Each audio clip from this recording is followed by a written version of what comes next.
Bonjour à tous et bienvenue dans une nouvelle vidéo Magnum 44.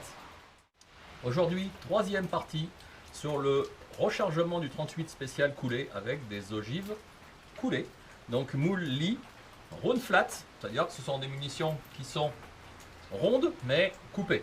Voilà, ronde, RN, non, RF, round flat, coupé. Voilà, donc ce sont des munitions qui sont coupées. Je vous ai montré ça dans les deux premières vidéos que vous avez vues sur le sujet, que je vous conseille d'aller voir si ce n'est pas fait sur ma playlist. La première vidéo, c'était sur le coulage, donc le matériel que je utilise pour couler les ogives, ma façon d'opérer. Deuxième vidéo, c'était sur le rechargement donc avec la litourette. Et puis donc je vous ai expliqué que je voulais utiliser une poudre que je venais d'acheter. Il s'agissait de la Lovex, donc la D032. D032 que je n'avais pas dans l'étape de rechargement. Enfin, du moins, je n'avais pas l'ogive, 125 grains, hein, donc de chez Lee. Je n'avais pas cette ogive dans l'étape de rechargement de chez Lovex. Donc je vous ai expliqué, si vous avez suivi un petit peu la vidéo, d'aller voir une autre vidéo concernant le Carcano. En gros, voilà, je vous explique tout de suite. En gros, j'utilisais la table de rechargement d'une marque de poudre que j'utilisais sur une autre poudre. Voilà. J'aime pas trop parler de tout ça parce que c'est un petit peu des magouilles de rechargeurs. Ça marche très bien, il n'y a pas de problème. Mais quand il s'agit de personnes qui débutent dans le rechargement, je préfère que ces personnes-là ne s'embrouillent pas la tête et vraiment utilisent une table de rechargement d'une marque avec la poudre qui correspond. Voilà, il n'y a aucun danger à utiliser ça comme ça, mais il y a d'autres méthodes et je préfère pas en parler. Bon, en attendant, ces munitions restent sur là. J'en ai tiré deux barilles de 6. Je vous montre pas la cible. C'est très prometteur. Alors actuellement il pleut. Voilà, j'ai encore choisi ma journée. Il fait 7 degrés. C'est pas chaud. Mais voilà, donc on va tester ces munitions qui sont d'entraînement. Voilà, dans la vidéo précédente, je vous ai dit que ces munitions là, une boîte de 50, me coûtait 3,20 €. Je pense qu'on peut baisser encore le prix puisque j'avais dit que les amorces que j'utilisais, elles étaient à 45 € les 1000. Non, en fait on peut les toucher bien moins cher que ça. Celles que j'utilise, celles qui sont dessus pour l'instant, c'est de la MacTech. On peut les avoir à 27 €.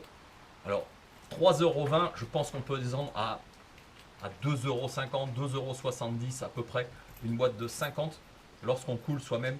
Puisque qu'est-ce qu'on utilise? Eh ben, on est obligé d'acheter des amorces et de la poudre. Voilà. Tout le reste, vous l'avez déjà. Les douilles, vous les avez. Et les ogives, eh ben, il suffit de les couler. Voilà, certes, c'est vrai que le plomb, c'est pas évident pour tout le monde à en trouver. Il faut un petit peu de place, voilà, c'est contraignant de faire du plomb, mais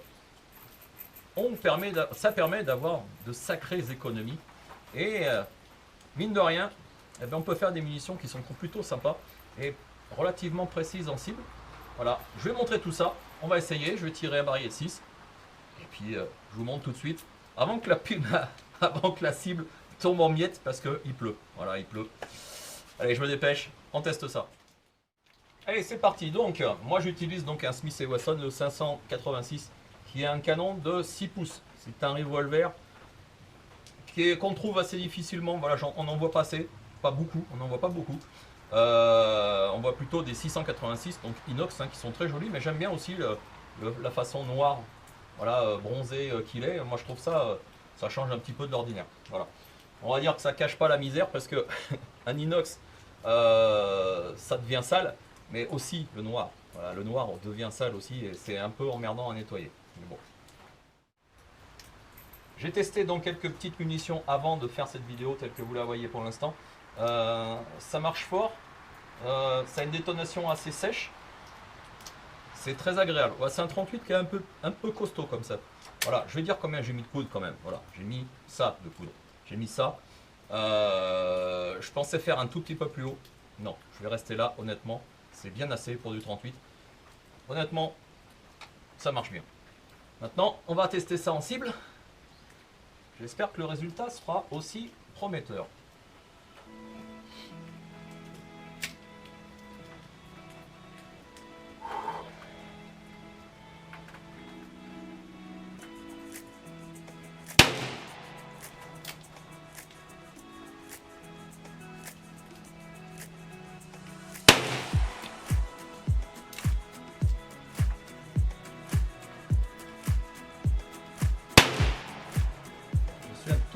bas par rapport au visuel du noir. Apparemment.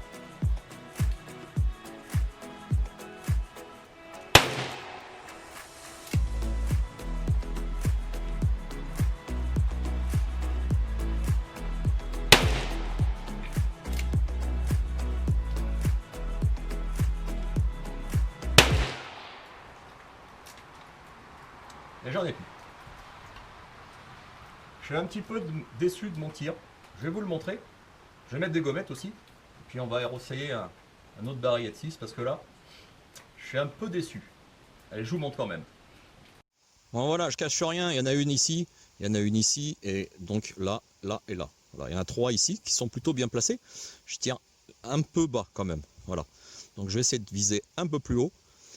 Et on regarde ce que ça donne. Voilà, vous avez vu le résultat, c'est pas top. Dans l'entraînement que j'avais fait juste avant de faire cette vidéo, bah, c'était bien mieux. C'est pas grave, hein. Je vais, voilà, en fait, hein, c'est ce qui se passe généralement quand on est au stand de tir. Généralement, ça se passe comme ça, hein. C'est pas toujours bon, c'est pas toujours glorieux. Enfin, moi, je parle pour les amateurs comme moi. Il y a des champions, ils font que du noir, hein, ça c'est clair. Mais voilà, moi, je suis pas un champion. Et je vous montre un petit peu la réalité de ce qui se passe dans les stands de tir. Pour ceux qui n'ont jamais été dans un stand de tir, voilà, c'est ça la vie du stand de tir. C'est des échecs, c'est des satisfactions, c'est des réussites. Mais voilà, il y a beaucoup d'entraînement derrière. Il y a beaucoup d'entraînement et c'est pas toujours la gloire immédiatement. Voilà. C'est ça le progrès. Le progrès, la progression dans le tir, c'est ça. Voilà, et quand on fait ces munitions, croyez-moi, c'est pas parce qu'on fait des munitions rechargées qu'elles sont top d'entrée. On est très loin du compte la plupart du temps. Voilà, donc moi c'est ce qui m'attire là-dedans. C'est ce que je disais, moi le tir, les armes en général, c'est une passion. Hein. On n'est pas des pour ceux qui voient des armes comme des instruments de mort. Non, c'est pour tirer sur du carton. On tue des cartons, c'est tout quoi. Donc c'est pas c'est un peu idiot comme réflexion que j'ai parce que ça fait des années que je fais du tir et ça ne viendrait même pas à l'idée de penser autre chose que tirer sur du carton. Voilà. Bref, on en revient à nos moutons, on en revient à ces munitions rechargées, coulées. C'est plutôt pas mal. Je vais tirer un tout petit peu plus haut. Je vais essayer de me concentrer un tout petit peu plus. Et on regarde ce que ça donne.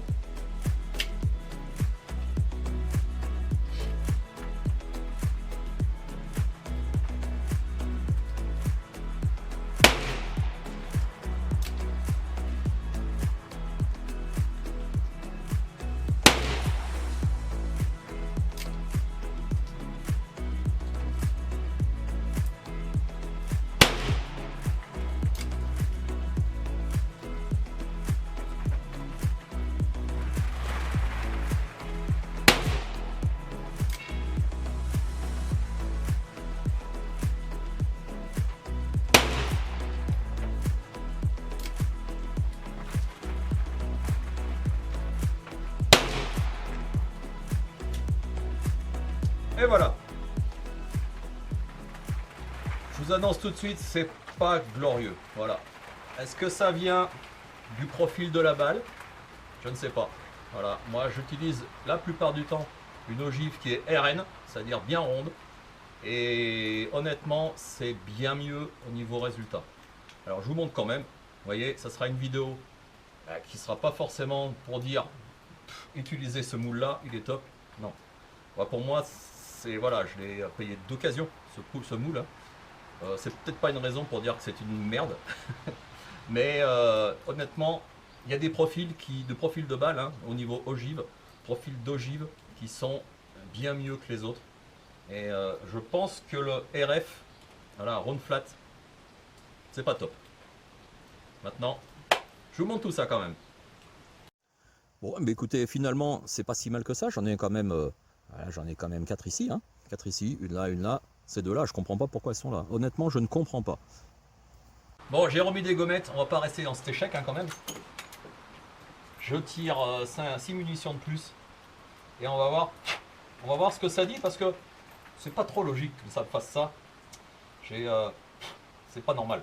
C'est pas normal. Ça me frustre un petit peu.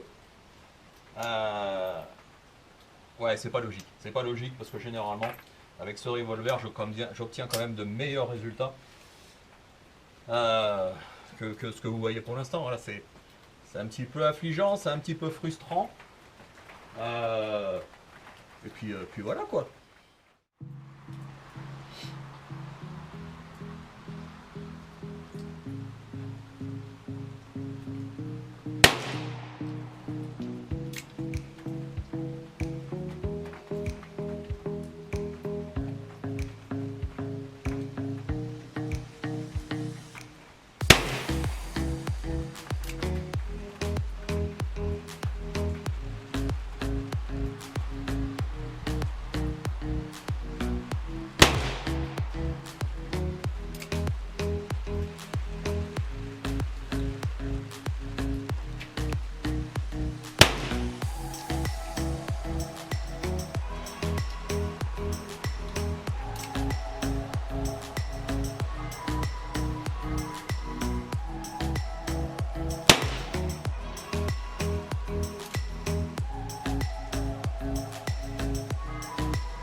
Et voilà. Ça me paraît mieux. Reste à voir le résultat. Allez, je vous le montre. Alors pour ce troisième carton, je me suis mis un peu à l'abri. Vous voyez, je me suis mis à l'abri. J'en ai toujours deux qui sont hors du noir. J'ai un 10, j'ai un 9, j'ai un 7 et un autre 7. Alors pour conclure un petit peu cette série de vidéos, qu'est-ce que vous en pensez? Est-ce que ces munitions sont top? Comme je disais dans la première vidéo, ou la deuxième, je ne me rappelle plus, c'est pas forcément des munitions qui sont très belles. Moi je considère ça un petit peu pour des munitions d'entraînement. Mais honnêtement, en voyant le résultat, les RF sont pas terribles. Voilà, je pense que les RN, balles coulées, donc rondes, totalement rondes, en 150 grains de mémoire. 150 grains, c'est bien mieux. Voilà. Personnellement, j'obtiens de meilleurs résultats avec des 150 grains qu'avec ces 125 grains. Alors peut-être qu'il faut peut-être arranger les choses, peut-être revoir au niveau de la poudre, je ne sais pas. Voilà, c'est une nouvelle poudre, je ne la connais pas. Est-ce que ça a joué sur la qualité des résultats? C'est possible, hein, j'en sais rien. Est-ce que c'est le temps? Il fait 7 degrés pour l'instant, je vous le dis. Il fait 7 degrés. Il pleut. Est-ce que tout ça réuni fait que c'est une mauvaise munition? Est-ce que c'est moi? Je ne sais pas. Enfin bref, voilà, c'est tout pour dire que c'est très intéressant de faire des munitions. Ça coûte pas cher. Je vous rappelle, une boîte de 50 comme ça, c'est à peu près 3 euros. 3 euros, mais il faut passer du temps. Hein, faut pas compter son temps surtout. Hein. Et voilà, c'est quand même agréable de tirer ses propres munitions, même si on n'obtient pas de super résultats. Mais croyez-moi, je suis sûr qu'on y arrivera. Ciao, à bientôt.